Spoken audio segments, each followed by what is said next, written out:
성부와 성자와 성령의 이름으로.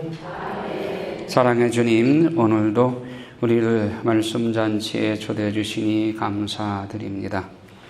돌이켜보건대 창조주 하느님을 모든 피조물로부터 사랑받으시고 흠숭받으시고 찬양과 감사를 받으셔야 함에도 불구하고 모든 피조물이 창조주 하느님께 그런 사랑과 흠숭과 찬양과 감사를 드리지 못하는 경우가 너무 많습니다. 특별히 당신의 모상으로 지음받은 우리 인간으로부터 창조주 하느님을 외면하고 하느님께 마땅한 흠숭을 드리지 못하는 것에 대해서 우리 비록 적은 수이지만 이 자리에 모여서 오늘 우리가 찬양과 감사와 또 말씀 공부를 통해서 피조물이 마땅히 드려야 할 사랑을 바치지 못한 그 흠결된 부분을 우리의 부족한 기도와 희생으로 키워 갚고자 합니다. 주님, 이 시간 우리에게 함께하여 주시고 예수님께서 이 땅에 오셔서 하나님 아버지의 그 크신 사랑을 전해주신 것을 십자가상에서 절정으로 드러내 사랑을 증거하셨던 것을 우리들이 깨닫고 말씀 안에서 녹아있는 하나님의 그 심오한 사랑을 깨닫는 시간이 되게 하여 주시옵소서. 인간으로서 하나님의 신비에 가장 깊이 참여했던 성모님도 이 자리에 함께 하시고 우리 어머니가 되셔서 우리를 당신이 나자렛에서 예수님을 30년 동안 키우셨던 그 정성과 사랑으로 우리의 가정을 지켜주시고 사랑으로 보살펴 이끌어 주시옵소서. 그리하여 우리 모두가 예수님을 닮는 생활이 되게 하여 주시옵소서. 이 시대는 너무나도 악으로 치닫고 있는 세상입니다. 또 하나님을 외면하고 창조주 하나님께 겁없이 도전하는 많은 악한 무리들이 있습니다. 이들의 모든 죄악을 기워 갚고 또 그들을 회도할 수 있도록 그들을 위해서 기도하는 당신의 착한 영혼들이 되게 하여 주시옵소서. 시간 말씀 공부를 통해서 하나님을 더 깊이 깨닫고 이제 신약 성경을 공부함으로써 구약에 예언된 메시아의 도래를 이제 바야흐로 때가 차서 여자의 몸에서 당신의 아드님이 사람의 몸을 입고 이 세상에 오심으로써 신약 시대가 열리고 또 그리스도를 통해서 구약 성경에 하나님께서 말씀하신 그 내용들을 진술을 새롭게 해석해 주시고 또 당신의 사랑을 말씀으로 증언해 주신 예수님의 귀한 복음 말씀들을 오늘 공부하게 됩니다. 주님, 마음의 명호를 열어주시고 그 말씀이 우리 안에 들어오셔서 말씀이 살이 되신 예수님을 우리 안에서도 그 말씀이 살이 되어 육화되게 하여 주시옵소서. 말씀을 통해서 하나님의 깊은 사랑을 직접 체험하고 예수 성심의 그 뜨거운 사랑의 마음이 우리의 심장을 불태워서 냉랭한 우리의 마음이 예수 성심의 뜨거운 사랑의 불로 불붙게 하여 주시옵소서. 그리하여 우리의 이웃들의 닫혀진 마음을 열고 그들의 마음 안에 하나님의 사랑을 심어줄 수 있게 하여 주시옵소서. 냉랭한 이 세상이 이기주의의 첨단을 걷고 있는 이 세상이 마음문을 열고 그리스도의 사랑의 성심으로 불붙는 아름다운 세상으로 변화될 수 있게 하여 주시옵소서. 어둠의 세력 틈타지 않도록 성모님 만도 아래 우리를 보호하시고 지켜주시고 처음 시간부터 마치는 시간까지 주 성령께서 온전히 주관하여 주시옵소서.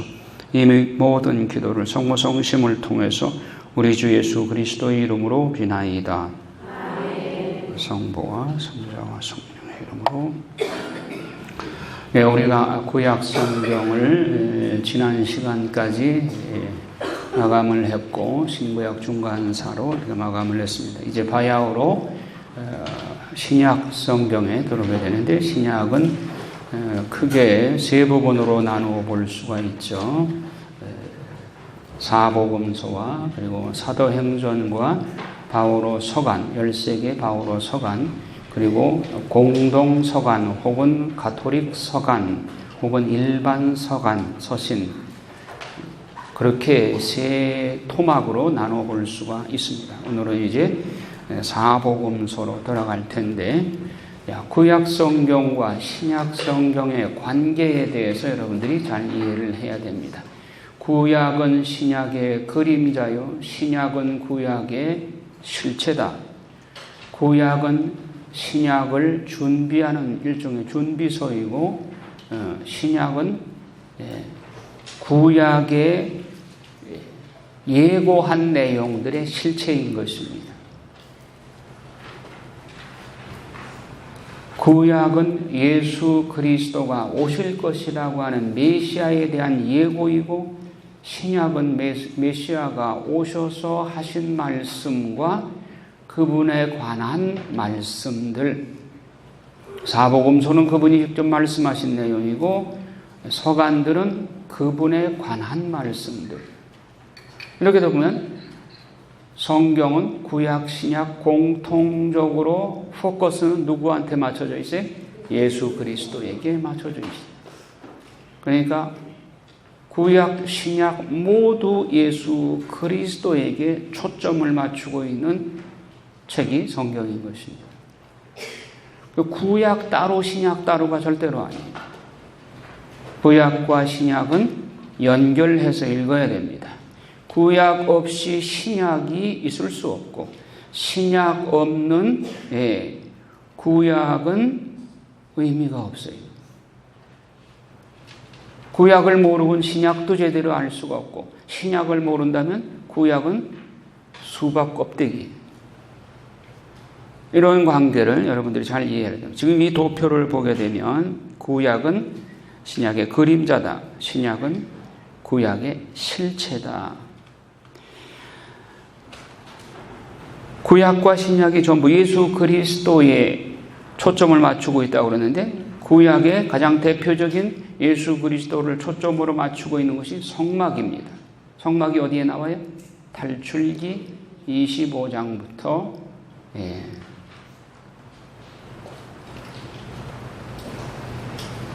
35장까지, 36장, 거기까지 이렇게 나오죠. 그러니까 전반부에 25장부터 31장까지는 하나님께서 모세에게 모형을 보여주시면서 이렇게 만들어라. 그렇게 되어 있습니다. 그 다음에 26장부터는 모세가 하느님이 보여주신 형상대로 만들었다. 그래서 구약 그 성막을 통해서 앞으로 오실 메시아는 맞춤형 메시아로서 이렇게 오실 것이다 하는 것을 성막을 통해서 예시해 주었습니다. 성막 이미 강의를 했기 때문에 다시 언급 안 합니다. 오늘 새로 나오신 분들은 조금 이 말이 이해가 잘 안 되겠지만, 옛날 교재를 보시거나 아니면은 내년에 다시 할 때 그때 보시면 될 겁니다. 자, 그 다음에 그러면 이 성막으로 예표로 보여준 메시아가 때가 찾아 여자의 몸에서 하느님의 아들이 태어나셨는데, 갈라디아서 4장 4절, 때가 찾아 하느님은 당신의 아들을 여자의 몸에서 태어나게 하시어 율법의 지배를 받고 살도록 하셨다. 갈라디아서 4장 4절 한번 펴서 읽어보시죠. 갈라디아 4장 4절.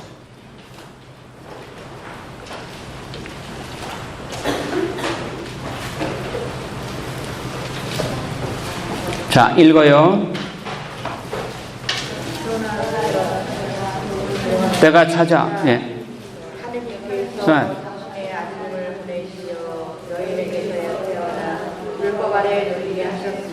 네. 자, 때가 찾아 하느님께서는 당신의 아들을 여자의 몸에서 태어나게 하셨다. 원래 당신의 아들이 계셨어. 없는 데서부터 엄마 뱃속에 이렇게 새로 점지된 것이 아니라 원래부터 계셨던 분이요, 그분이. 그 말씀의 뉘앙스가 그렇죠. 하느님께서 당신의 아들을 때가 찼을 때 여자의 몸에서 태어나게 하셨다. 보통 사람이 태어나는 걸 이렇게 표현 안 하죠. 여러분의 아들을 거기다 집어넣고 한번 이 얘기를 해보세요. 아무개가 자기의 아들을 내 엄마 뱃속에 태어나게 했다. 그렇게 표현해요? 잘 못 알아들으시나? 내가 무슨 얘기를 하려고 그러는지 아시겠어요? 예수님은, 하나님의 아들은 원래부터 계셨던 분이야. 창세 이전부터 계셨던 분이야. 그래서 그분을 때가 찼을 때, 육화될 때가 됐을 때, 육화시킬 때가 됐을 때, 하나님께서 당신 아들을 여자의 몸에서 사람이 되어 태어나게 하셨다. 그 말이야. 여러분의 아들도 만세 이전부터 있었습니까? 아니지. 그래서 이렇게 표현하는 것은 예수님한테만 이렇게 표현할 수 있는 거죠. 그렇죠? 자, 그런데 때가 찾아, 그 예수님이 오실 때, 그때는 어떤 때인가? 태평성대일까요? 아니면 이 세상이 위기 상황일까요? 그 위기 상황이고, 그리고 정말 하느님이 보실 때 캄캄한 어둠 절벽, 진리가 땅에 묻히고 오류가 판을 치고 사탄이 춤을 추는 그런 세상이 바로 예수님이 오실 때라는 거예요. 그 때에 대한 배경을 전반부에서 공부를 할 거예요. 그러니까 예수님이 오실 때가 어떤 때인가? 이게 태평성대인가? 아니면 캄캄한 오류가 판을 치는 어두운 세상인가? 그걸 예수님이 오셨을 때가 어떤 시대인가 하는 것을 공부를 할 것입니다. 자, 그 다음에 우리 가톨릭 전례에서, 그리스도교 전례에서 가장 중요한 게 뭡니까? 제사이죠. 제사. 구약도 제사가 중심이었고 신약도 제사가 중심입니다. 그렇다면 구약의 제사와 신약의 제사를 비교해 보면 구약과 신약의 그 비교가 되겠죠. 자, 구약의 제사. 제사에는 세 가지 요소가 있습니다. 뭘까요? 제관, 제물, 제대. 자, 잊지 마세요. 제관, 제물, 제대. 그러면 지금 구약과 신약의 요 3대 요소의 차이를 한번 비교해 봅시다. 구약의 제관은 누구예요? 사람이에요, 사람. 죄 짓는 사람, 불완전한 사람이요, 유한한 피조물인 사람이요. 따라서 제사를 지내기 전에 제관 자신도 자기 자신의 죄를 속죄하기 위해서 속죄 제물을 먼저 바쳐요. 오늘 우리가 레위기 16장에서 봤죠. 자, 그 다음에 신약의 제관은 누구예요? 신약의 미사성제가 제사죠. 예수님 자신이 제관이야. 자, 구약의 제관인 사람, 죄짓 수 있는 사람과 신약의 참 하느님이시여 참 사람이신 예수 그리스도가 제관이다. 제관의 차이가 하나는 피조물이고 하나는 창조주요. 이 제사의 성격이 완전 천지 차이죠. 그 다음에 두 번째, 제물. 구약의 제물은 뭔가요? 짐승, 소, 양, 염소, 짐승. 신약의 제물은 예수 그리스도의 몸, 예수 그리스도의 몸과 피. 하나는 유한한 피조물입니다. 하나는 창조주의 몸이요. 따라서 창조주는 그 속성이 절대 무한의 효력이 있어요. 그러면 신약의 제사도 역시 절대 무한의 효과가 있죠. 구약의 제사는 피조물인 유한한 짐승의 피를 바쳐서 제사를 드렸으니까 그것은 제사의 효과 면에서도 유한해. 따라서 죄를 지을 때마다 제물을 바쳐야 돼. 그렇죠? 그래서 구약은 자주 일일 번제물도 있었고 또 7월 10일 날 대속죄일 욤키푸르 대속죄일 날은 1년 동안 이스라엘 백성들이 지은 죄를 한꺼번에 사함을 받는 대속죄일, 이스라엘의 가장 큰 축제일입니다. 그날은 대사제가 지성소에 1년에 한 번 딱 들어가는데 그날 들어가는 거예요. 짐승의 피를 가지고 들어가서 제사를 바침으로써 1년 동안 유대인들이 지은 죄를 한꺼번에 용서받는다. 그러니까 효력이 1년밖에 안 되거든요, 기로도. 그러나 예수 그리스도 자신이 제관이고 그분 자신의 몸이 제물이기 때문에 그분의 속성인 창조주로서의 완전한 신이요 완전한 사람이신 그분의 속성에 따라서 무한절대의 효과가 있어요. 따라서 히브리서의 10장에 보듯이 그리스도는 단 한 번 지성소에 들어가시어 당신의 피를 흘리심으로써 인류의 죄를 한꺼번에 다 사해 주셨다. 그 다음에 제대, 구약의 제대는 돌이요, 돌 위에서 제사 지냈죠. 아니면은 번제 제단. 그런데 신약의 제대는, 미사성제의 제대는 그리스도의 상징입니다. 제대도 그리스도, 제관도 그리스도, 제물도 그리스도, 제대도 그리스도. 따라서 구약 시대에 제사 지내던 시대에 살던 사람과 신약 시대에 미사 성제에 참여하는 여러분과 누가 더 행복한 사람이에요? 그러면 여러분들은 맨날 나는 행복한 사람입니다 하고 노래해야 되는 거예요? 그 행복한 사람입니다 노래 있잖아요. 나는 행복한 사람입니다. 왜 빨리 줄을 몰랐나 하면서 자, 요 도표 머릿속에 꼭 기억하셔요. 그러면 여러분들은 이 세상에 아무리 십자가가 크다 하더라도 내가 구약 시대의 어떤 사람보다도 행복한 사람이다. 더더욱 우리가 미사성제에 참여해서 매일같이 그리스도의 몸을 영할 수 있는 이 축복은 구약에 아무도 누리지 못했어. 구약 시대에는 기껏해야 이스라엘 백성들 40년 광야에서 만나, 육신의 양식인 만나를 먹고 다 죽어갔어요.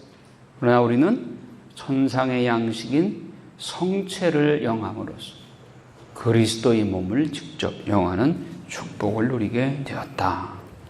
자, 그래서 구약과 신약을 여러분들이 연결시키는 연습을 꾸준히 해야 되는 겁니다. 자, 신약 성경, 신약에 등장하는 주요 직책과 인물들. 자, 예수님이 때가 차서 하느님의 아들이 사람이 되어 오신 그 배경사를 지금 공부하는 거예요.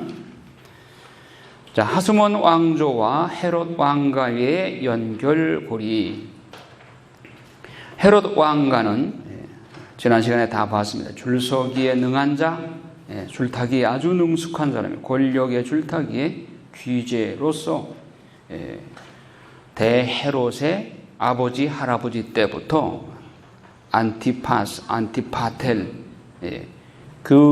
그들로부터 대헤롯까지 그 집안은 하여튼 이 줄타기에 아주 능숙한 사람들. 하스몬 왕조의 헤롯 가문의 그 연결 다 본 겁니다. 요한 힐카누스 1세 때 어떻게 됐고, 그리고 아리스토블루스 1세, 또 알렉산더 얀네우스, 이 이야기는 지난 시간에 아주 자세하게 봤어요. 자, 그러면 신약에 등장하는 주요 직책과 인물들을 보도록 하겠습니다.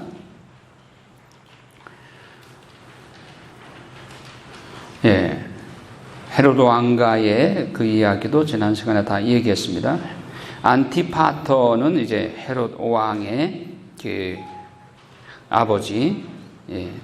근데 그가 양면성을 지니고 있었다. 자, 헤롯의 치적을 보면 헤롯 대왕은 건축에 아주 능한 전문가였어요. 그래서 건축 설계를 자기가 직접 했고 또 건축을 직접 자기가 맡아서 했어요. 왜 헤롯 대왕이 예루살렘 성전 건축에 관심을 가졌을까요? 그의 신분이 에돔족, 정통 유다 혈통이 아니에요. 그렇기 때문에 그 혈통상의 컴플렉스가 있었어요. 유다인들이 생각할 때 헤롯은 우리 정통 유다인들이 아니야, 유다인이 아니야. 그래서 무시했습니다. 비록 로마로부터 분봉 왕의 그 권한을 받고 왔지만 유다인들한테 멸시를 받았습니다. 그래서 헤롯은 그 유다인들에게 어떻게 하면 자기가 환심을 살 수 있을까? 유다인들이 제일 중요시하는 것이 예루살렘 성전이죠. 그런데 그 예루살렘 성전은 BC 587년에 바빌론에 의해서 완전히 무너졌고, 그 다음에 주룹바벨 제2성전이 세워졌는데 그게 이제 BC 520년에서 516년까지 세워졌지만 아주 초라하기 그지없었어요. 규모도 적었고. 유배 시대에 지어진 성전이니까 뭐 그럴 수밖에 없죠. 그런데 그것이 또 수백 년이 지났으니까 낡고 또 많은 전쟁을 통해서 허물어지기도 하고 볼품이 없었어요. 그러니까 헤롯 대왕이 거기에 착안해서 유다인들이 가장 중요시 여기는 이 대성전을 솔로몬 대성전 이상으로 화려하게 멋지게 지어서 유다인들에게 환심을 사겠다. 그런 야심을 가지고 설계를 해서 성전을 거창하게 짓습니다. 그것이 BC 20년부터 공사를 시작해요. 그런데 헤롯이 BC 4년에 죽죠. 짓다 말고 자기는 죽어요. 그리고 후대에 이어서 완공된 것이 AD 63년, 83년 걸쳐서 성전이 지어졌어요. 정말 짓는 그 모습이 너무너무 웅장하고 거창해서 예수님의 제자들이 예수님하고 성전 가까이에서 감탄을 합니다. 정말 성전이 너무너무 의리의리하다. 그랬더니 예수님께서 잘 들어두어라. 돌 하나도 첨놓이지 않고 무너져 내릴 날이 곧 올 것이다. 그래서 예수님이 돌아가신 후에 AD 63년에 완공됐지만 7년 후에 AD 70년에 완전히 무너집니다. 서쪽벽만 남고. 그게 바로 티투스 장군, 로마의 티투스 장군에 의해서 완전히 무너지게 돼요. 우리가 지난 시간에 살펴봤듯이 이렇게 거창한 성전이 지은 지 겨우 7년 만에 완전히 무너지다니 너무 허망하죠. 우리가 그것을 영성적으로 묵상을 해볼 때 헤롯 대왕이 그 성전 지을 때 하느님한테 여쭈어봤습니까? 기도하고 지었어요? 자기 야망을 채우기 위해서. 예루살렘 성전이 어떤 성전인데 하느님이 거하실 장소인데 하느님한테 여쭙지도 않고 다윗 왕은 자기가 성전을 지어 바치겠다고 했습니다. 나단 예언자를 통해서 하느님께서 너는 너무 많은 피를 흘렸기 때문에 너는 성전을 지을 자격이 없다. 네 아들이 성전을 지어 바칠 것이다. 하느님의 허락 없이는 성전 짓는 것이 아무 의무가 없습니다. 그러니까 시편에도 나오듯이 공연히 힘만 뺀 거예요. 인간이 하느님의 허락 없이 인간 마음대로 한 것은 아무리 수고를 했어도 그것은 공연히 힘만 뺀 거예요. 아무 공로가 안 돼요. 자, 헤롯이 이렇게 성전을 지었지만 허무하게 무너지게 됩니다. 헤롯은 유대 영토를 아내 말다케의 아들들에게 분할 통치시킵니다. 헤롯이 이제 일찍 죽게 되니까 안티파터는 직무 수행 능력이 탁월하고 또 협상의 귀재로서 힐카누스에 대해서 존경하는 척하면서 유대인들의 환심을 유도하면서 내심으로는 권력욕에 넘치는 야심가였다. 자, 대헤롯이 등장합니다. 안티파터 2세의 둘째 아들이 대헤롯인데 그의 아버지가 암살당하자 로마의 집정관인 안토니우스가 헤롯과 그의 형제 파사엘을, 배다른 형제입니다, 유다의 분봉 왕으로 임명을 합니다. 파사엘은 안티고누스를 왕으로 삼은 파르티아 군에 포위되어 체포되고 감금되어 있던 중 자살을 하고 안티고누스가 파르티아 군의 도움으로 정권을 잡자 헤롯은 로마로 도망갑니다.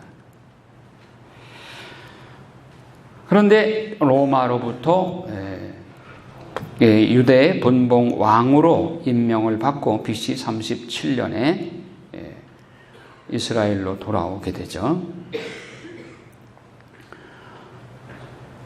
그래서 37년부터 25년까지 이 시기는 헤롯이 대부분의 시간을 자신의 권력 기반을 다지는 데 보내야 했다.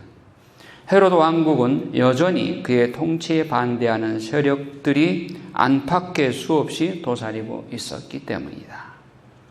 그 다음에 BC 25년부터 13년까지 제2기 두 번째 시기, 이때는 헤롯 통치기의 전성기인데 헤롯은 안정된 권력을 기반으로 광범위한 건축 사업을 일으켜서 자신의 왕국에 부가 넘치고 경제력이 팽창하는 시기였다.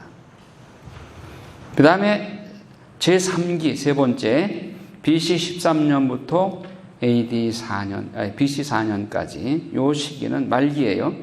헤롯 집안의 내분이 끊이지 않고 헤롯의 건강이 점차 쇠약해져 가는 시기이다. 헤롯의 부인이 10명이라고 그랬죠. 그러니까 그 10명에서 난 자식들이, 자, 우리 부왕이 죽게 되면 영토를 어떻게 분할할 것인가? 당연히 서로 권력 투쟁이 일어나겠죠. 자, 헤롯 가계도, 이거는 여러분들이 옆에 펼쳐놓고 성경을 읽을 때 아무개가 나오면은 이 사람이 지금 어느 헤롯 부인의 아들인가, 요거를 따져가면서 복잡하니까 왜 남의 가문을, 그것도 대헤롯과 같은 별로 좋지 않은 그런 사람의 족보를 우리가 따져봐야 되느냐. 성경에 나오니 어쩔 수 없어요. 성경을 이해하기 위해서는 이걸 이해를 해야죠.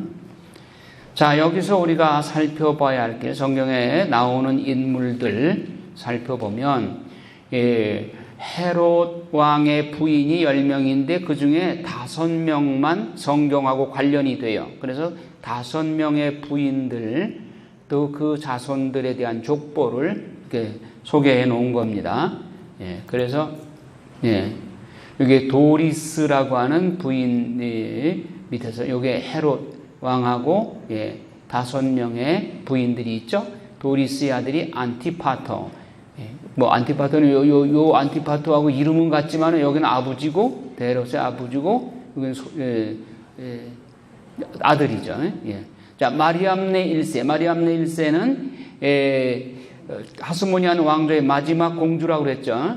그 공주하고 결혼한 이유는 정략 결혼에, 자기 혈통이 그 에돔족이니까 그걸 컴플렉스를 만회하기 위해서, 야, 나도 하스모니안 왕조의 정통 공주하고 결혼해서 그 내세우려고 정략 결혼을 한 거예요.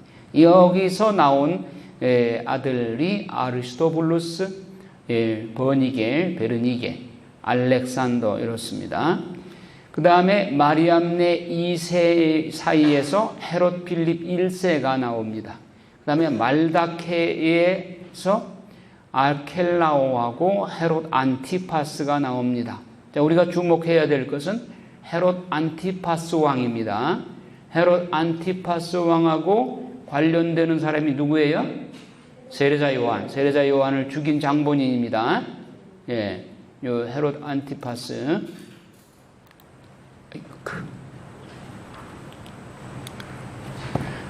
요 헤롯 안티파스가 세례자 요한을 죽인 사람인데, 왜 세례자 요한하고 그런 관계가 됐을까요? 요 헤로디아라는 사람 때문에. 이 헤로디아가 원래 헤롯 필립 1세하고 결혼을 했어요. 그런데 이쪽이 더 강한 왕이 되니까 이 여자가 이쪽으로 간 거예요. 이렇게 결혼을 해버린 거예요. 그런데 여기서 이미 필립하고 헤로디아 사이에 딸이 있었는데 이게 살로메예요. 이 살로메가 헤롯 안티파스하고 헤로디아하고 결혼을 하고 무슨 생일 파티에 와가지고 춤을 잘 춰가지고 헤롯 안티파스가 술 취한 김에 네가 원하는 게 무엇이냐, 나라의 반쪽이라도 주겠다 하고 큰 소리 쳤던 바로 그 장본이네요. 그런데 세르자 요한이 기회 있을 때마다 동생의 혹은 형제의 아내를 취하는 것은 옳지 않습니다 하는 얘기를 자꾸 하니까 누가 거슬려요? 헤로디아가 마음에 거슬리죠. 세르자 요한이. 언젠가 기회가 되면 처형을 하겠다 벼르고 있는데 마침 헤롯 안티파스가 기분이 좋아가지고 살로메한테 네가 원하는 걸 뭐냐, 원하는 데 다 들어주겠다 그러니까 살로메가 쪼르르 엄마한테 찾아가가지고 뭘 원할 거예요? 그래. 아이고 잘됐다. 세르자 요한의 목을 달라고 그래라. 이렇게 해서 세르자 요한이 치명하게 되죠. 그래서 그 장본인입니다. 자, 그 다음에 클레오파트라 부인하고 사이에서 갈시스 헤롯 필립 2세가 나오는데 헤롯 필립 2세하고 이 살로메하고 결혼을 해요. 자, 그리고 베르니게하고 사이에서 아그리빠 1세가 나오고 헤로디아가 나오는데 아그리빠 1세 왕은 어디에 관계가 됩니까? 사도행전에 나옵니다. 바오로 사도하고 관계가 됩니다. 그리고 아그리빠 1세 때 무슨 일이 벌어지나요? 누가 치명당하죠? 야고보 사도, 장야고보, 요한 사도의 형 장야고보가 AD 44년에 아그리빠 1세 때 순교를 하게 됩니다. 그리고 베드로가 감옥에 갇히죠. 요때예요. 요때 바로. 유다인들의 환심을 사기 위해서 아그리빠 1세가 베드로를 감옥에 가두고 장야고보를 처형을 합니다. 아그리빠 1세의 자손들이 이 베르니게하고는 다른 거예요. 베르니게하고 아그리빠 2세가 있고 드루실라가 있는데 아그리빠 2세하고 관계되는 사람은 바오로 사도. 사도행전에 바오로 사도가 아그리빠 2세 앞에서 증언을 하죠. 자기는 죄가 없다고. 그런데 이 아그리빠 2세가 이 베르니게 자기 누이하고 너무 가까워요. 동거 생활을 했다는 얘기도 있어요. 그래서 유대인들이 그 사실을 알고 아그리빠 2세를 경멸하는 그런 태도를 보이죠. 그리고 펠리스 총독 여기 있고, 이런 정도로만 성경에 나오는 내용만 이렇게 보도록 하시면 됩니다. 자, 헤롯의 통치. 헤롯은 문화적으로는 헬라화를 시도하였고 이미 팔레스티나 문화는 이미 헬라화되어 있었어요. 그래서 건축의 조예가 있어서 거대한 건물을 많이 짓고 예루살렘 성전 건축을 시도하여 유대인들의 환심을 사고자 했다. 헤롯이 유대 왕으로 등극하자 하스몬 왕조의 남은 한 사람인 아리스토블루스 3세는 헤롯에게 눈의 가시처럼 느껴지게 된다.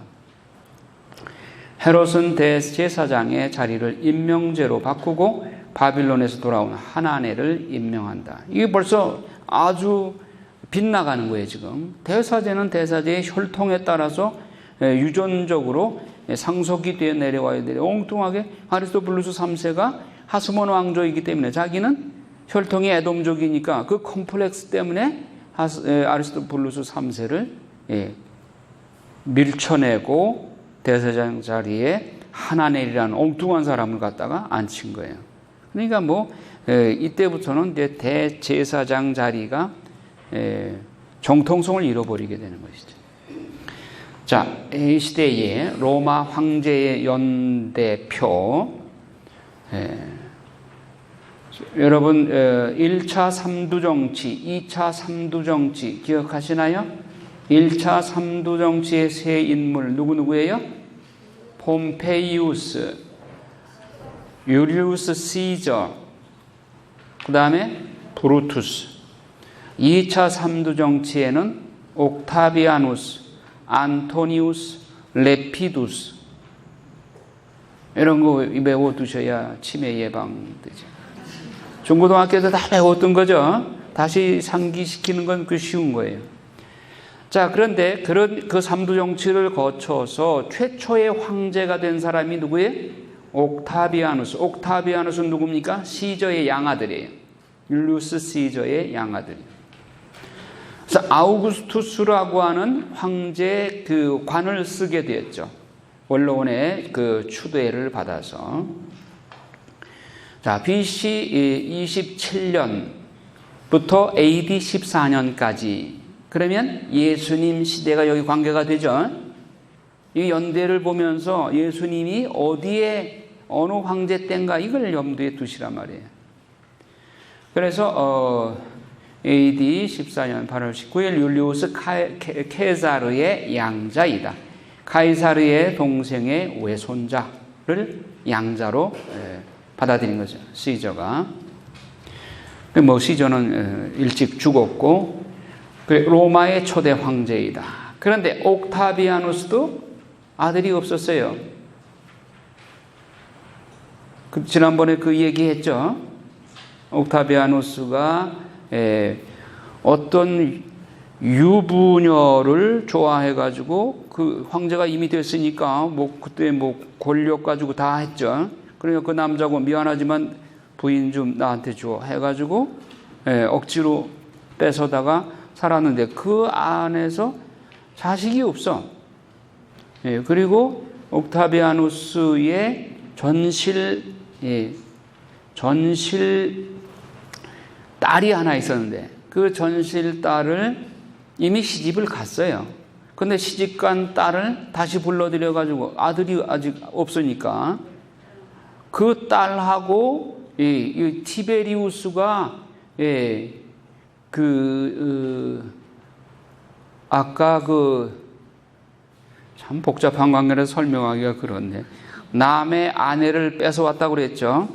그 아내가 전실 남편한테서 난 아들이 티베리우스야. 그러니까 그 전실 아들을 데리고 들어온 이 여자의 아들이 티베리우스인데 이 티베리우스도 이미 다른 여자하고 결혼을 했어요. 그런데 거기를 다시 돌려보내고 옥타비아누스의 딸하고 억지로 결혼을 시켜버린 거예요. 그러니까 티베리우스는 자기 마음에도 안 드는 여자하고 살면서 이제 사위가 됐잖아요. 그런데 또 양아들로 또 받아들여요. 사위를 양아들로 삼아. 그 딸이 또 아들도 못 낳아요. 그런데 그 옥타비아누스의 딸이 품행이 또 안 좋아. 그래서 바람을 피워가지고 아주 귀양을 보내버려요. 그 티베리우스는 옥타비아누스 밑에서 2대 왕이 황제가 되긴 되는데 우울한 왕이야.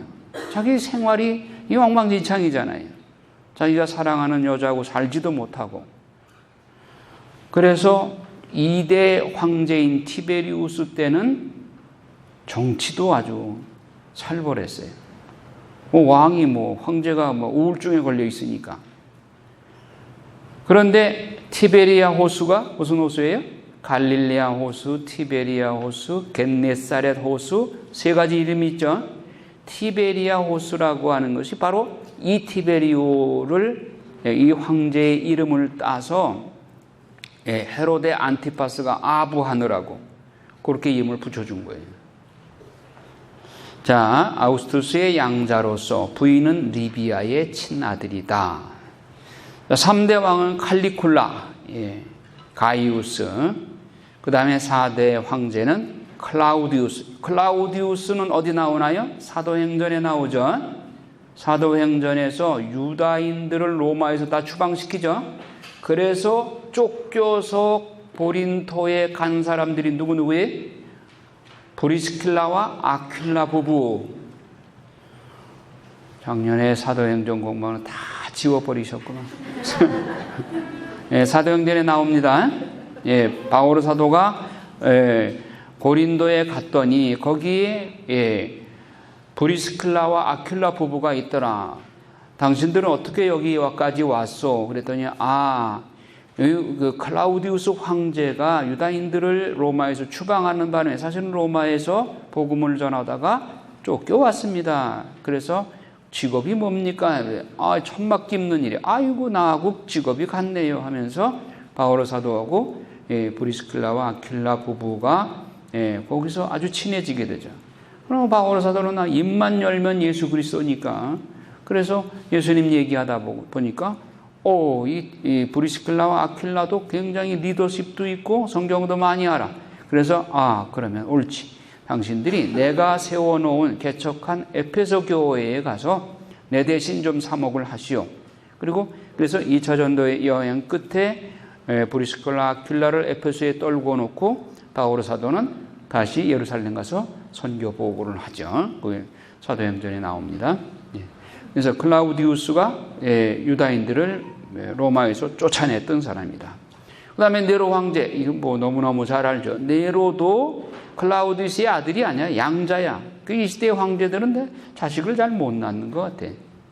그래서 아우구스투스의 손손녀의 아들이다. 자, 제1차 군인 황제 시대. 그러니까 앞에 황제들이 자식이 없고 뭐 좀 그러니까 그 다음에 군인들이 집정을 했어요. 그래서 군인 황제 시대가 오게 되는데 6대가 갈바, 세르비우스, 7대가 오토, 아르쿠스, 8대가 비델리우스. 그 다음에 플라비우스 황조. 그러니까 세습이 되면 그것을 황조, 그 예전에 왕 때는 왕조라고 말했던 겁니다. 9대가 베스파시아누스. 베스파시아누스 황제 여러분 기억하시죠? 예루살렘에 파견되었던 정복군으로서 베스파니아누스하고 아들 티투스 장군이 같이 와서 정보를 하는데 어느 날 갑자기 원로원에서 당신이 이리 와가지고 황제 자리에 가서 황제하시오. 그래서 졸지에 황제가 돼서 간 사람이 베스파니아누스예요. 그 아들 티투스한테 예루살렘을 맡기고 자기는 황제가 돼서 갔어요. 그 다음에 이제 베스파니아누스 다음에 황제가 된 사람이 티투스죠. 베스파시아누스하고 우리가 기억해야 될 게 그 예루살렘 성벽을 에워싸고 로마가 유다인들이 항쟁을 하니까 예루살렘 성벽 안에 가두고 외곽을 빽 둘러싸고 베스파니아누스 황제가 그때 군인 시절이죠. 장군으로서 정벌군으로서 정벌군 대장으로서 그러고 있을 때에 안에서 한 달, 두 달 지나니까 양식이 다 떨어지나요? 먹을 것이 없잖아요. 그러다니까 오늘은 내 아들, 내일은 내 아들 잡아먹자. 자식을 잡아먹는 끔찍한 일이 벌어졌죠. 그러다가 이제 문 밖으로 나가는 것은 시체만 실어 나가게 돼 있어요. 그때 거기에 지도자였던 요한난 벤자카이라고 하는 사람이 있어요. 요한난 벤자카이는 랍비죠. 지도급 랍비가 나를 관 속에 넣어서 내보내라.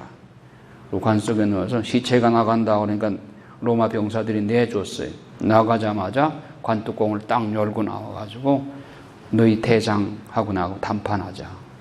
그래서 베스파니아누스 장군 앞에 딱 요한난 벤자카이가 섰어요. 자, 내가 당신 앞에 한 가지 조건만 지켜준다면 문을 열어서 항복하겠다. 뭐냐? 우리 랍비 교육을 시키는 유대인 정통 교육을 시키는 대사제 양성하는 교육을 시키는 그 교육기관만 폐쇄하지 않고 계속 지속시켜준다는 약속만 하면 내가 당신 앞에 항복하고 문을 열어주겠소. 그리고 당신은 보니까 황제가 될 상이요. 그 베스파니아누스가 그 얘기 들으니까 기분이 좋거든. 그래서 그 얘기를 조건을 들어줬어요. 그래, 너희들 교육기관 그대로 하도록 하마. 그리고 문 열어라. 문을 열고 항복을 했어요. 그게 이제 그렇게 항복을 했어요. 그런데 갑자기 이제 베스파니아누스 황제가 되어 갔잖아요. 그래서 아들 티투스한테 내 대신 네가 여기를 잘 지켜라. 그런데 티투스 때 마지막 항쟁 어디죠? 그 혁명당원들, 열혈당원들이 마지막 항쟁한데 어디에요? 마사다에 가서 막 항쟁을 하고 할 때 티투스가 거기 정복하기 위해서 흙으로 이렇게 쌓아 올라가 가지고 마지막 정복을 할 때 그 안에 있던 그 혁명당원들이 다 자결하잖아요. 그렇죠? 예. 그렇게 해서 거기까지 완전히 정복하게 된 것은 이 티투스 장군에 의해서 하게 되었고, 티투스 장군은 예루살렘 성전도 파괴하고 예루살렘 완전히 이스라엘을 항복시켰죠. 그게 AD 70년인 거죠. 그러니까 성전 파괴한 사람이 티투스 장군이에요. 근데 이 사람이 나중에 황제가 됐어. 아버지 대를 이어가지고. 근데 이 사람이 또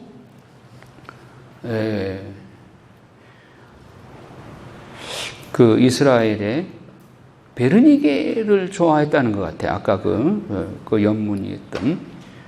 그러니까 원로원에서 이 야단난 거예요. 예전에 율리우스 시저가 클레오파트라 7세하고 또 연애가 있어가지고 로마가 발칵 뒤집혔죠. 그 다음에 또 안토니우스가 또 그랬죠. 이게 자고로 여자 때문에 우리 로마 집정관들이 이게 말이 아니다. 그래서 티투스가 또 베르니게하고 또 썸씽이 있다고 그러니까 빨리 띄워버리라고, 끊어버리라고 막 압력을 넣어가지고 결국은 이제 원로원의 항의에 못 이겨서 이제 결별을 했어요. 그리고는 결혼을 안 했대. 죽을 때까지 결혼을 안 했대. 근데 이 사람이 또 일벌레래. 너무너무 일을 좋아해가지고 과로해가지고 40대 중반에 죽었어요. 티투스 장군이.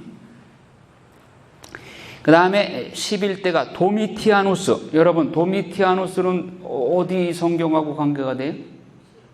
묵시록. 그렇지. 요한 묵시록. 그러니까 가장 천주교를 박해했던, 가톨릭을 광범위하게 박해한 장본인이 도미티아누스예요. 이게 이제 베스파니아누스의 차남이야. 그러니까 티투스가 첫째 아들이고 둘째 아들이 도미티아누스예요. 그런데 도미티아누스는 좀 정신적으로도 좀 이상이 있었어요. 그리고 자기는 그 당시만 해도 굉장히 좀 황제의 권위가 추락이 되고 또 나라가 혼란스러워서 도미티아누스는 황제 숭배 사상을 퍼뜨리면서 불안하니까 자기 상을 만들어 놓고 거기 절하라. 우상 숭배하듯이 예전에 네부갓네살이 그랬었잖아요. 그런 식으로 자기 상을 정복지에 곳곳에 세워놓고 그 상 앞에 절하지 않는 사람들은 다 잡아들여라. 이렇게 된 거예요. 그러니까 도미티아누스 때 12사도 중에 유일하게 요한 사도가 남아 있었죠. 근 100살 가까이 돼 있었죠. 어디로 휴양 보냈어요? 파트모스 섬으로. 처음에 요한 사도는 성모 마리아를 모시고 어디로 갔어요? 에페소에 가서 어머니를 모시고, 그러니까 요한복음 19장에 보면 예수님께서 십자가상에서 요한 사도한테 부탁하죠. 내 대신 어머니를 모셔라. 그래서 어머니를 모시고 간 것이 에페소. 에페소 성지순례에 가시면은 성모님이 요한 사도 같이 머무시던 집, 이때요. 난 아직 가보지 못했는데 한번 터키를 성지순례를 갔으면 싶은데, 그래서 거기서 그렇게 성모님을 모시고 있다가 도미티아누스 황제 때 요한 사도가 붙잡힌 거예요. 그래서 파트모스 섬으로 귀양 가는데, 파트모스 섬에서 뭐예요? 채석장에서 돌을 날라. 그래서 그 90이 넘은 양반한테 돌을 날르라고 그랬으니, 그래서 돌을 지고 나르다가 너무너무 힘드니까 돌을 깔고 앉아가지고 한숨을 푹 쉬면서, 다른 11사도들은 다 순교했는데 복된 순교의 화관을 주시고 나는 이제 근 100살 가까이 되는데 나를 아직 살려주신 것은 무슨 일입니까? 주님 나를 떠나셨나요? 나를 아주 잊어버리신 건가요? 그렇게 한숨을 쉬고 있는 어느 주일날 요한묵시록 1장 10절에 요한묵시록 1장 10절 한번 찾아보세요. 뭐라고 나와요?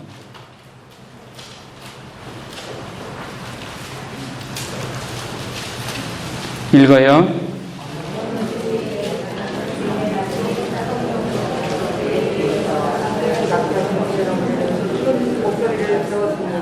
다시 큰 소리로.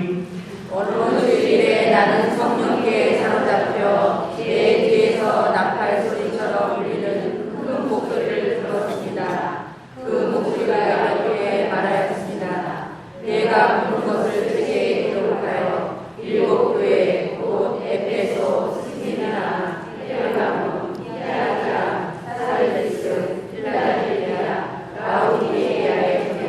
네, 됐습니다. 예. 예, 그렇게 깊은 시름 중에 있는데 어느 주일날 예수님의 큰 음성이 들려와서 제가 보여주는 환상을 7교회에 전해라 하는 말씀을 듣고, 그러면 그렇지, 주님이 나를 잊지 않으셨구나. 자, 이게 바로 그 시대가 도미티아누스 시대입니다. 도미티아누스는 아주 광범위하게 자기 이 피정복 지역 전체에 자기 상을 만들어두고, 황제 숭배 사상, 황제에게 절하지 않은 사람은 모조리 잡아들였어요. 그때 그리스도교 신자들이 많이 잡혀서 순교를 했죠. 자, 그 다음에 네르바, 안토니우스 황조, 네르바의 자손들로 이어지는 트라이아누스, 하드리아누스, 안토니우스 피우스, 마르쿠스 아우렐리우스. 여러분, 마르쿠스 아우렐리우스 알죠? 우리가 중학교 다닐 때 중학교 국어 교과서에 마르쿠스 아우렐리우스의 명상록 나왔죠? 여러분 때도 있었나요? 국어 교과서에 마르쿠스 아우렐리우스의 명상록, 유명한 그 글이 있었잖아요. 그렇죠? 그 글을 읽을 때는 이분이 아주 대성인인 줄 알았어. 그 내용 그러잖아요. 인생이 산막으로 되는데 산막을 다 끝내지 못할 수도 있다. 1막만 끝나고 갈 수도 있다. 끝날 수도 있다. 너무 멋진 글이었어요. 그래서 마르쿠스 아우렐리우스는 대단한 성인이구나 그랬는데 이 천주교를 박해했어, 또 이 사람.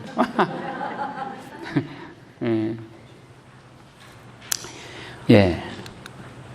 그 사람들은 그 후대들은 우리 그리스도교 성경하고는 별로 관계가 없는 사람들이라 생략합니다.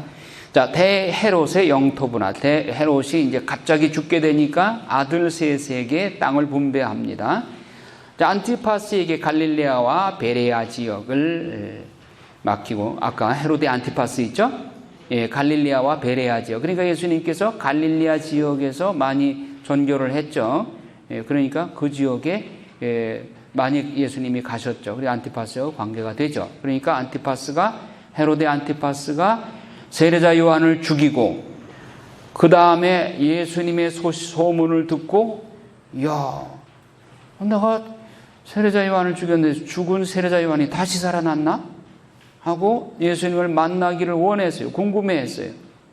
그때 예수님께서 붙잡히셔서 빌라도 총독에게 갔을 때 빌라도는 예수님한테 아무런 죄목을 발견하지 못해. 그래서 살려주려고 했는데 군중들이 막 십자가에 처형하라고 그러니까 비껴가는 길로 안티파스 관할구역이니까 갈릴리에서 활동을 했으니까 안티파스가 마침 또 과월절이니까 소요가 일어날 것 같아서 이제 예루살렘에 와 있는데 안티파스한테 빌라도가 보내죠, 예수님을.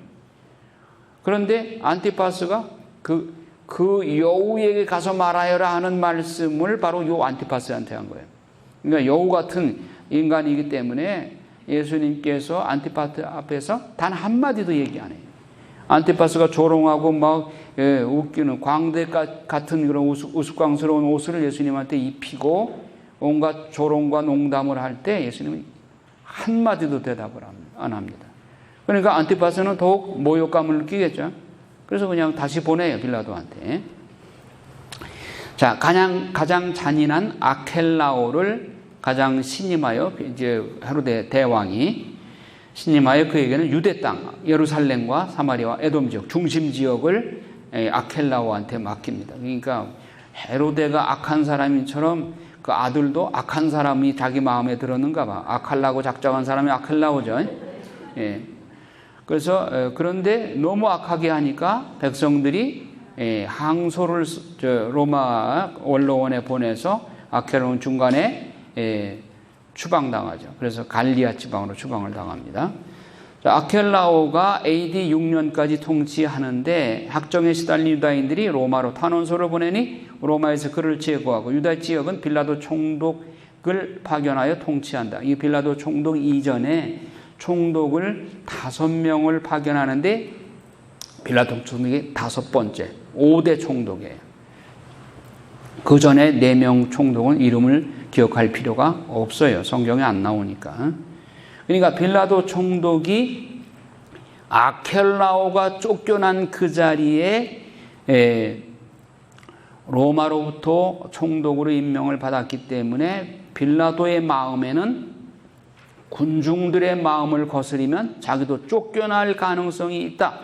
이런 강박관념이 있었던 거죠. 그러니까 군중들이 십자가에 못 박으시오 예수님을 그렇게 얘기를 하니까 자기는 분명히 죄목이 없는데 죄가 없다고 생각하는데 양심으로 봐서 그런데 군중들을 거슬릴 수가 없어가지고 군중들이 또 그런 내용을 알고 빌라도한테 뭐라고 아킬레스건을 건드리냐면 너 그러다가 황제한테 쫓겨나.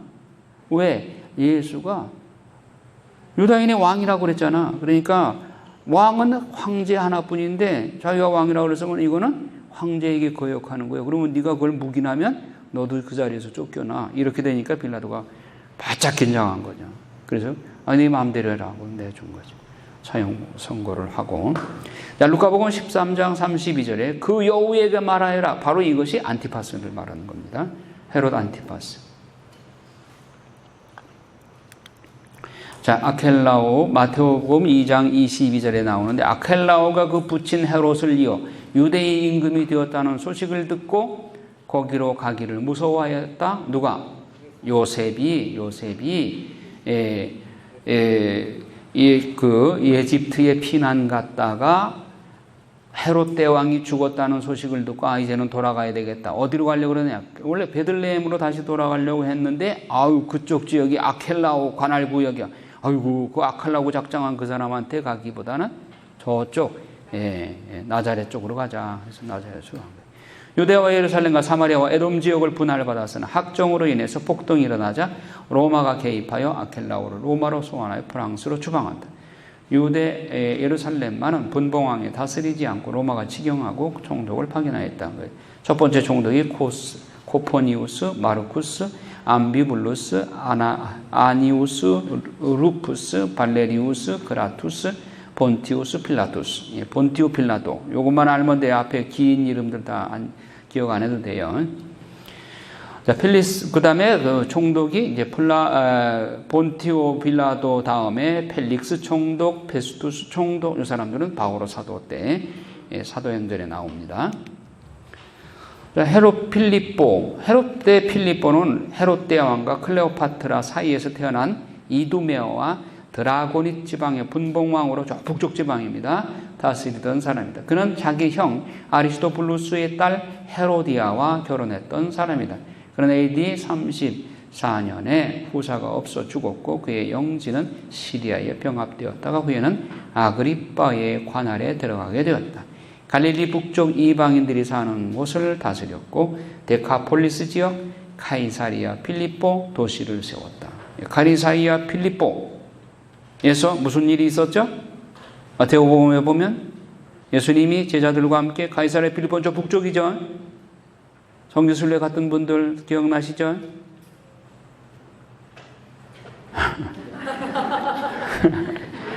그 도시 이름을 카이사리아라고 정했던 것도 로마 황제 이름을 따서 그렇게 정한 것이죠. 그리고 카이사리아 필리포 도시를 건설을 했어요.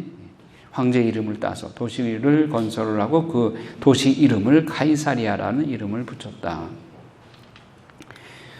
자, 헤롯 안티파스 대헤롯의 아들인데 아까 그 여우라고 했던 사람, 그 사람이 대헤롯의 아들 분봉왕으로 처음에는 나바테아 공주와 결혼했다가 나중에 이복 동생 필리포의 아내 헤로디아를 유혹하여 그녀와 결혼했다. 이를 비난하는 세례자 요한을 살해한 인물이다.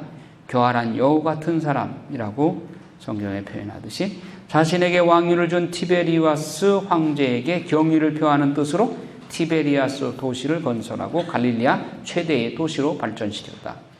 예수님 고향 갈릴리와 페레아 지역을 다스렸고 그래서 예수님 공생의 3년 중 헤롯 왕은 헤롯의 안티파스를 말한다.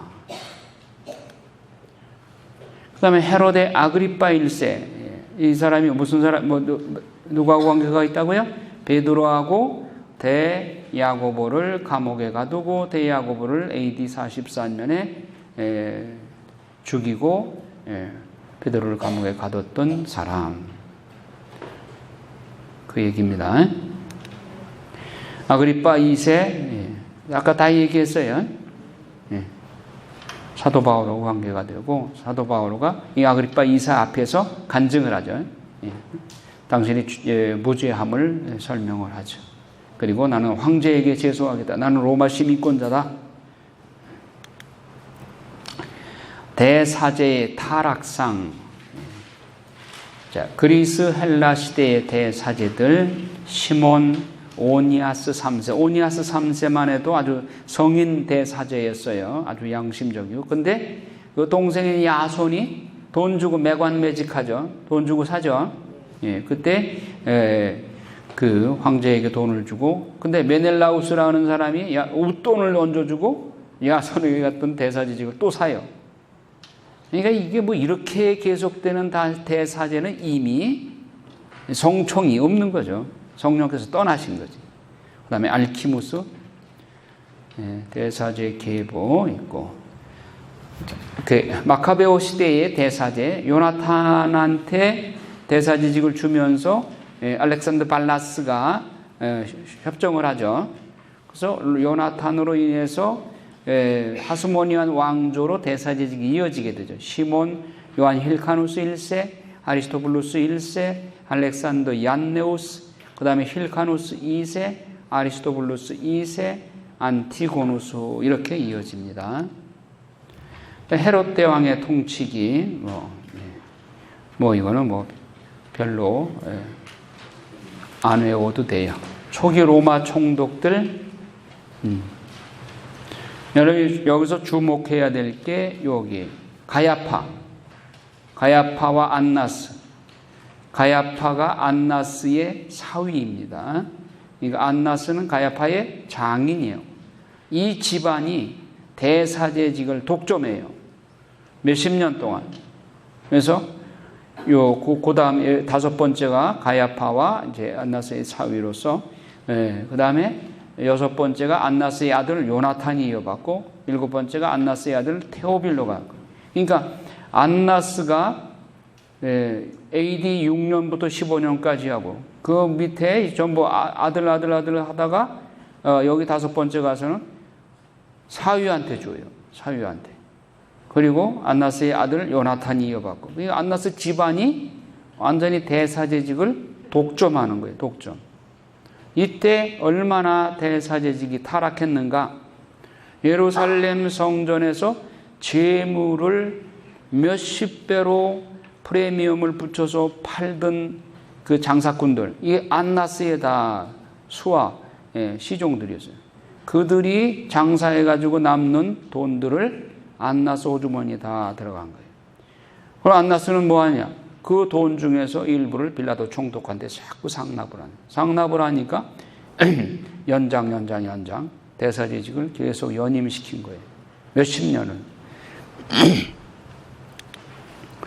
성전 정화 사건은 안나스 가문을 겨냥한 것이다. 자, 그래서 예수님께서 요한복음에서 성전 정화로 공생활을 시작하시죠?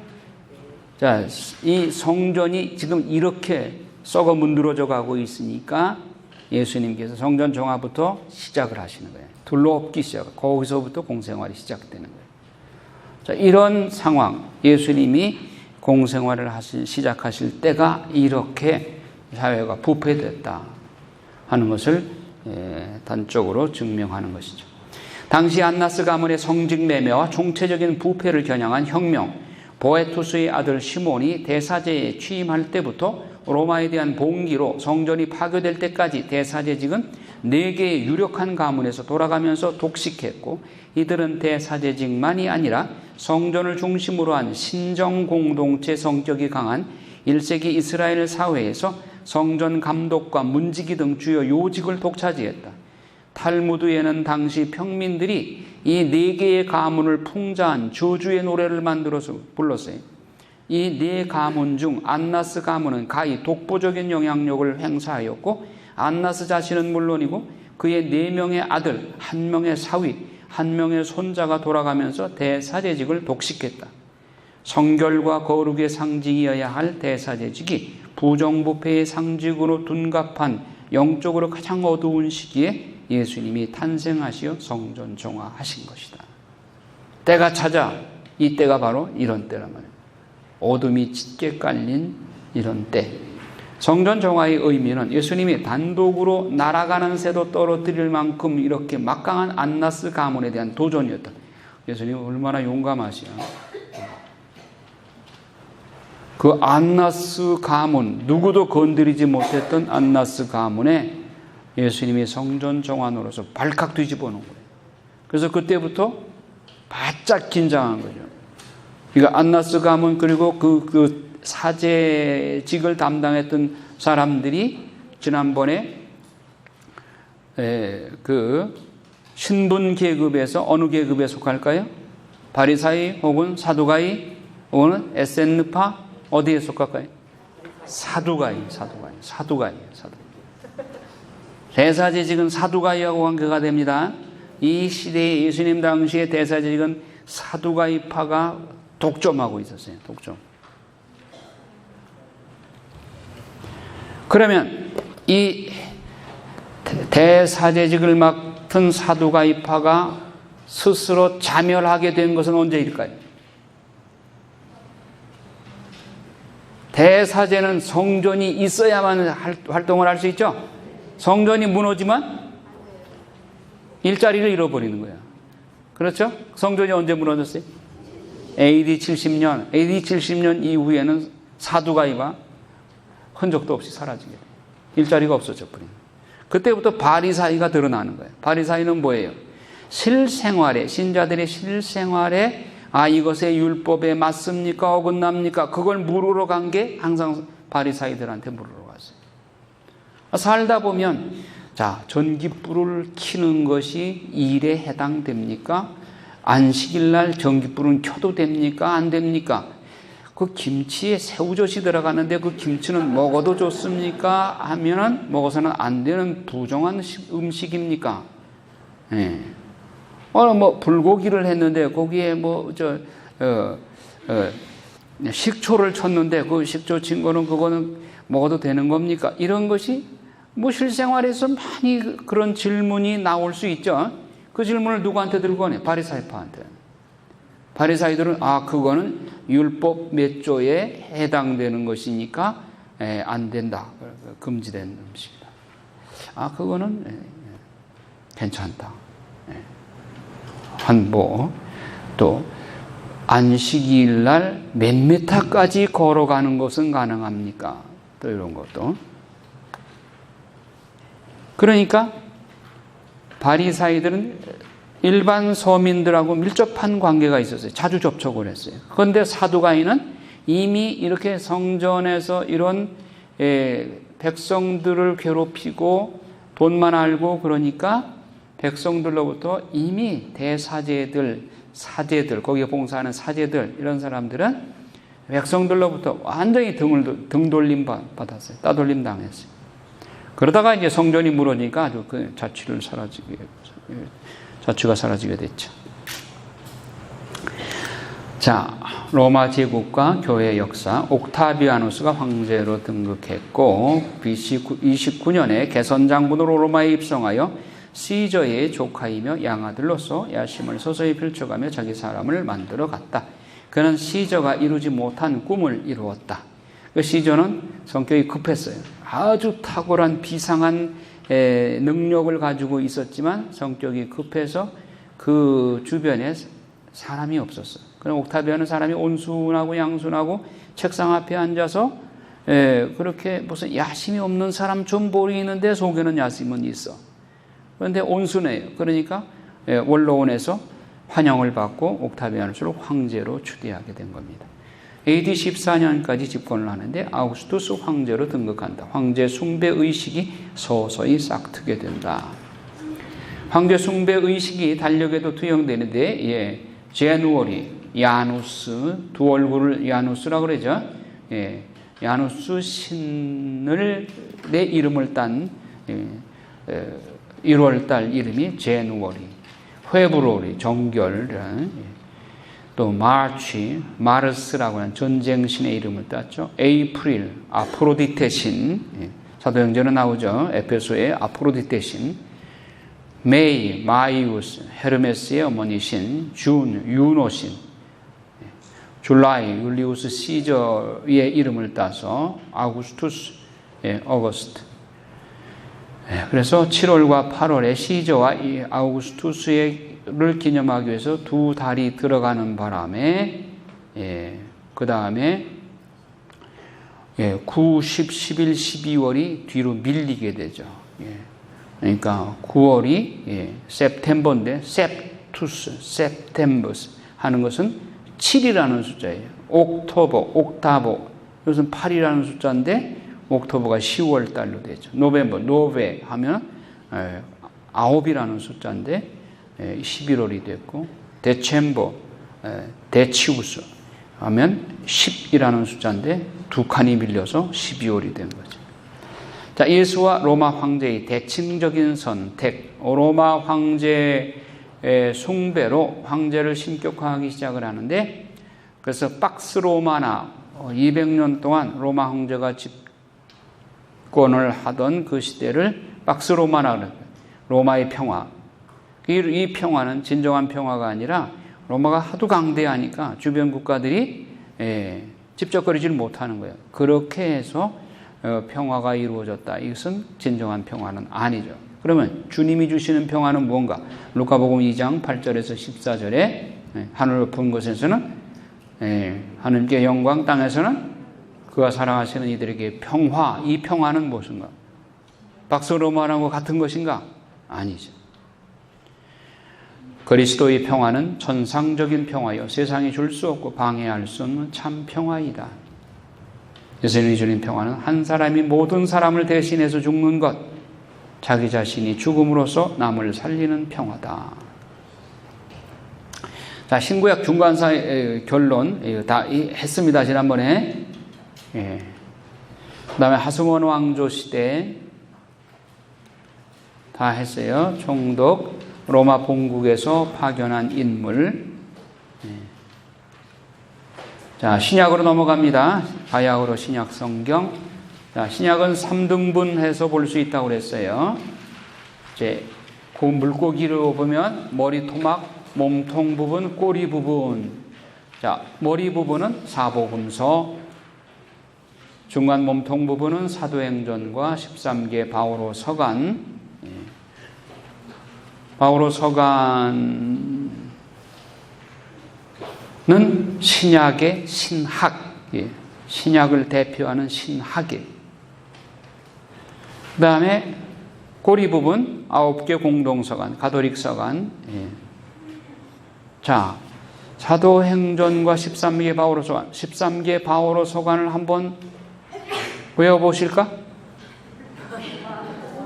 로마서, 고린도 전후서, 갈라디아서, 에페소서, 필립비서, 콜로새서, 데살로니가 전후서,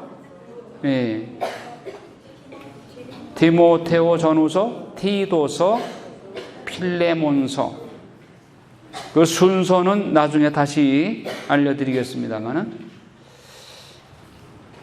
자, 9개 공동서간, 가톨릭 서간, 뭘까요? 히브리서, 야고보서, 베드로 전후서, 요한 1, 2, 3서, 그 다음에 유다서, 요한 묵시록. 자, 우리가 기억해야 될 것이, 꼭 기억해야 될 산헤드린 공의회입니다. 이거 최고의 회예요. 유다인들이 독특한 유다인들의 풍습인데, 산헤드린 공의회 최고, 우리 식으로 말하면 대법원이, 황제나 헤롯 가문이나 총독이나 그러한 정복자들은 순수 유대인 공동체에서 볼 때는 적들이다.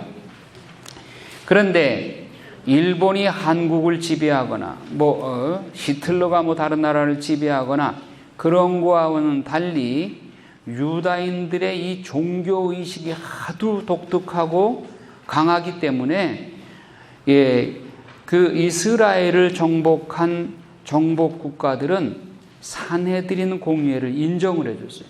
너희들 종교 문제는 이 너희들 최고위회인 산헤드린 공의회에서 결정해서 자치적으로 해라.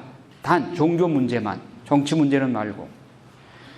자, 반면에 유대인 공동체를 대표하는 기관이 산헤드린 공의회로서 유대인 최고 자치 의결 기관이다. 산헤드린 공의회는 제사장들, 서기관들, 바리사이파 사람들 중 유대 사회 지도자급 사람 71명으로 구성되는데 사법적 기능과 입법적 기능, 행정 기능도 수행한다.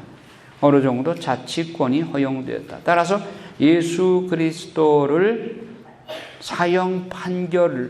사형시키자고 결정을 한 게 산헤드린 공의회인 거예요. 그러고 나서 빌라도한테 졸라댄 거죠. 자, 빌라도한테 왜 사형을 빌라도한테 네가 사형 판결 내려라 라고 요청을 했을까요? 민중봉기가 두려운 것이죠. 예수님을 지지하는 사람들이 있잖아요. 근데 산헤드린이 사형 판결 내려서 예수님을 사형시켰다. 그러면 산헤드린 이 사람들이 그렇잖아도 대사제나 서기관들 뭐 제사장들 이런 사람들을 민중이 좋아하지 않죠. 백성들이.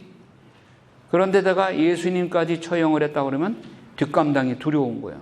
그러니까 이 사람들이 머리를 쓴 게 뭐냐. 빌라도의 이름을 불리자. 빌라도한테 충동을 해가지고 당신이 예수를 살려두면 황제의 명을 거스리는 겁니다. 저 사람 유대인이 왕이라고 그랬지 않습니까? 황제는 한 분인데, 왕은 한 분인데 예수가 왕이라고 하는 것을 묵인해주면 당신이 위험합니다. 그래서 빌라도로 하여금 로마법에 의해서 사형 판결을 내리게끔 유도를 한 거예요. 이 사람들이 머리를 쓴 거죠. 자, 대제사장 최고의 직책으로 산헤드린의 주역을 담당하고 사두가이파에서 통상적으로 나오는데 로마나 헤롯이나 총독에게 아부하며 자기 권력을 유지하기 위해 매관매직하며 백성들을 착취하는 인물로 로마가 다루기 쉬운 인물들을 임명한다. 그 로마 입장에서는 그렇죠. 자기들이 백성들을 휘어잡기 위해서는 대사제를 자기들하고 친한 사람을 임명을 해야 되죠. 거액의 뇌물로 직책을 사고 성전에서 높은 이율로 재물을 판매하여 수익금을 챙기며 장사꾼 노릇을 하여 백성의 원성을 샀다. 그러니까 악어와 악어새와 같은 거예요. 그러니까 대사제로 임명을 해주면 대사제들은 고맙다고 재물을 팔아가지고 남는 그 이익금을 챙겨다가 부지런히 상납하는 거죠. 총독한테. 총독은 그러면 또 다시 그 사람을 연장시켜주고. 서기관 율법교사 랍비, 디아스포라 공동체가 모이는 장소를 회당이라고 부르는데 외국 땅에서 유대 정신을 계승해가는 집회 장소의 교육 기관이었다.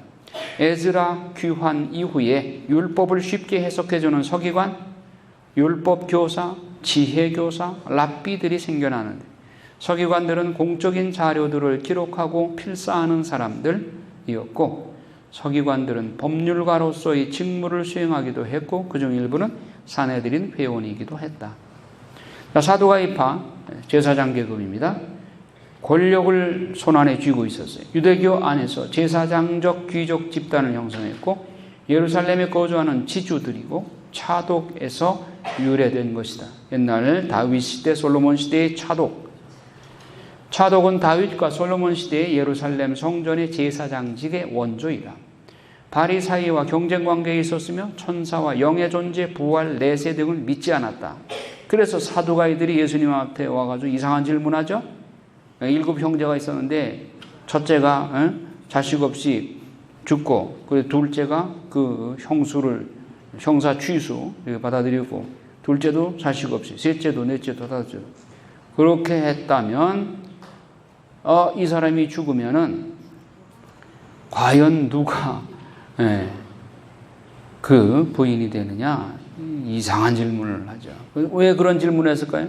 자기들은 부활 안 믿는다는 거예요. 죽음 이후에 부활에 안 믿는 현세가 제일 중요하다. 이건 진정한 종교라고 할 수가 없어요. 내세가 없는 종교가 무슨 종교예요? 그러니까 예수님께서 그 말에 그냥 한마디로 너희들은 참 어리석기도 하다. 다음 세상에서는, 천국에서는 시집가고 장가가는 일 없다. 그렇게 말씀하시죠. 자, 현실에 타협하고 보수적 지배층인 제사장과 유력층, 지주들, 부자, 상인들에 속한다. 전세적으로 권력을 잡고 있고 부귀영화를 누리는 사람들이에요. BC 2세기에서 주 70년까지 주도적인 세력을 형성했다. 왜 70년까지? 성전이 파괴될 때까지. 70년 로마가 예루살렘 성전을 붕괴한 후 중심이 사라진다. 차독에서 유래하고 바리사이파와 대립하고 권력에 집착한 세력이다. 헤로드 왕조의 7로마 정책에 손을 잡고 타협했다. 민중들로부터 배척당하고 보수적이고 합리적이고 현세적이다.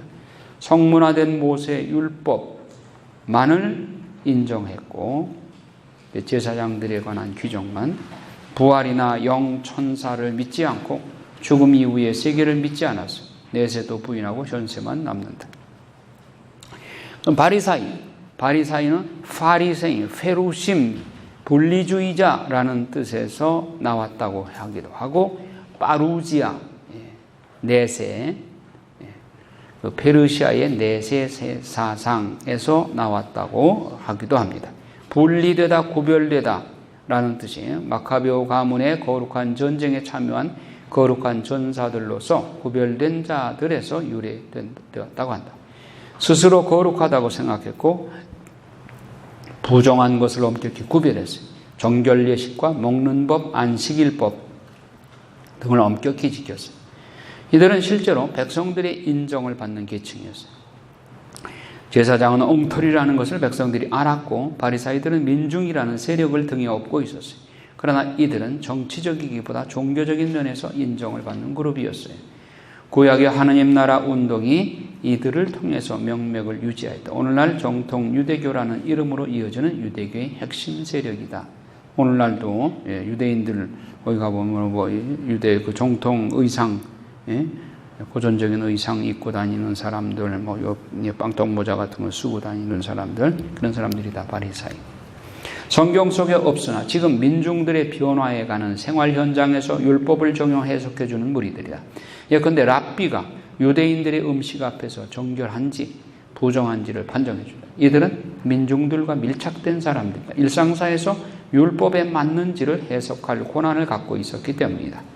진보주의로서 많은 것을 받아들여 재해석했고 조상들의 전통에 따라서 율법을 철저히 준수하고 계속 법을 만들어 나간다. 이들은 율법을 가장 정확하게 해석한 자들로서 전통적인 율법 해석가들이다. 영혼, 상선벌악의 심판, 도리, 부활, 민중들의 믿었고 민중들의 지지를 받았다. 철저한 규정 준수를 내세워서 단죄함으로 부작용을 일으켰다. 예수님과 늘 대립했었죠. 위선자, 안식일법을 너무 지나치게 기계적으로 강조한다 해서. 그 다음에 SN파가 있습니다.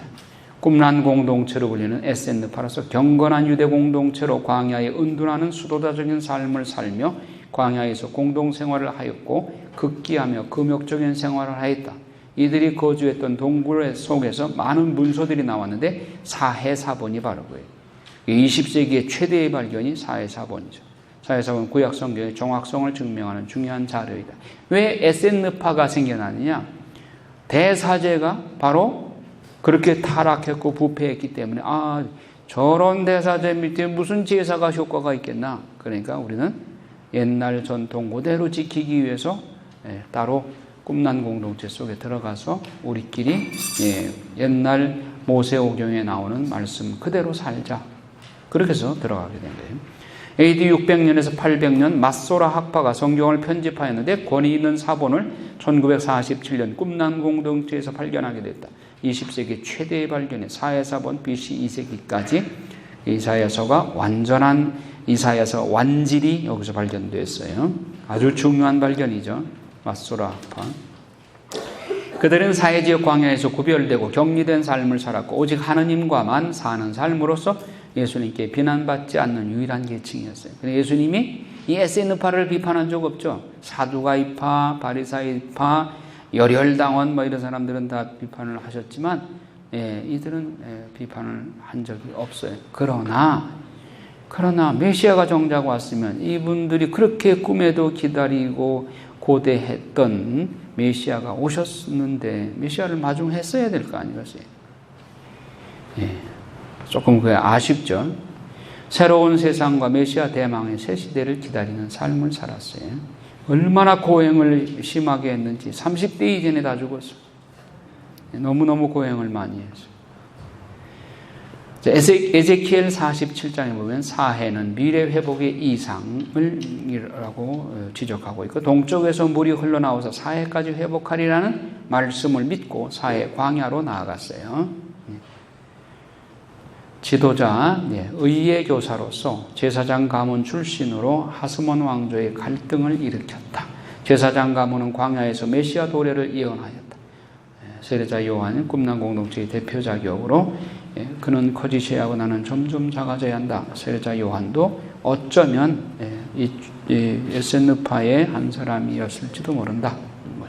그 다음에 열혈당원, 젤롯 열혈당원. 그들은 구별되어 열성적 민족주의 집단이어서 마카베오 활동에 기원을 두는데 맹렬한 반로마주의자요, 유대 종교 지도자들이나 기득권 세력자에 대해서 적개심을 품고 토라에 대해 목숨을 걸고 헌신했던 사람들이다. 언제나 칼을 품고 다녔어요. 그러니까 폭력을 불사했던 사람들이에요. 루카복음 6장 15절에 열심당원 시몬, 예수님의 제자가 됐죠. 예수님과 함께 혁명이 일어날 것을 기대한 칼을 차고 다녔는데 예수님을 만난 후에는 온순해졌고 예수님의 지도에 따랐죠. 그 다음에 헤롯당, 이건 완전히 사이비죠. 친로마파 앞잡이로서 정치와 결탁되어 사두가이파와 같이 가는 자들이다. 바리사이들과 같이 갈 수 없는 자들이다. 마태복음 22장에 보면 바리사이들이 헤롯당과 결탁을 한다. 예수님께 질문하기를 로마 황제에게 세금을 바치는 것이 옳습니까? 하나님의 것은 하나님께, 황제의 것은 황제에게, 이렇게 슬기롭게 대답을 하시죠. 박해자들 앞에서 무슨 말을 할지 걱정하지 말라 하는 말씀도 하셨고, 자, 그러면 우리는 어느 당파에 속해요? 예수당에 해당해요. 예수님이 나는 율법을 완성하러 왔다. 너희가 율법학자들과 바리사이들의 의로움을 능가하지 않으면 결코 하늘나라에 들어가지 못할 것이다. 구약의 율법을 완전하게 하시는 분이 예수 그리스도이시다. 율법을 완성하러 오신 분. 모세는 구약 시대에 너희 조상들이 그 수준밖에 되지 않았기 때문에 그렇게 율법으로 말할 수밖에 없었다. 그렇게 말씀하시죠. 아담과 하와 원래 일부일처제였지만 인간이 윤리 수준이 낮아서 구약 시대에 예외적으로 이혼을 조건부로 허락해 주었던 것이다. 십자가의 은혜를 체험한 자들은 창세기에 하느님의 본래 정신을 회복해야 할 것이다. 이제는 내 차례요. 바리사이들과 율법학자들보다 더 나은 진복 8단의 삶을 살아내야 한다. 그러니까 우리가 구약시대 사람처럼만 살면 구원받는다? 아니에요. 우리는 더 좋은 것을 많이 받았기 때문에 더 우리가 고상하게 성인의 삶을 살아야 돼요. 구약 성도들보다 더 열심히 살아야 돼요. 더 많은 걸 받았으니까. 그렇게 하실 거죠?